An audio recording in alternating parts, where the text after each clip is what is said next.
মহাদেৱ আহিছে ডম্বৰু বজাইছে ও হৰি ভিক্ষানো মাগিছা কি আৰ ভিক্ষা মই মগা নাই হেমবন্ত ৰাজা মাগিছো তোমাৰ অৰ্জি মাগিছো তোমাৰ অৰ্জি মহাদেৱ আহিছে ডম্বৰু বজাইছে ও হৰি ভিক্ষানো মাগিছা কি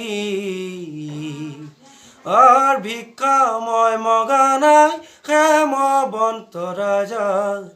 মাগিছো তোমাৰ অৰ্জি মাগিছো তোমাৰ অৰ্জি মহাদেৱ আহিছে ডম্বৰু বজাইছে নমস্কাৰ মোৰ নাম ৰাজুল আলম যদি এই গানটো ভাল পাইছে লাইক কৰিব আৰু কমেণ্ট কৰিবলৈ নাপাহৰিব লগতে শ্বেয়াৰ কৰি দিব ছাবস্ক্ৰাইব কৰিবলৈ নাপাহৰিব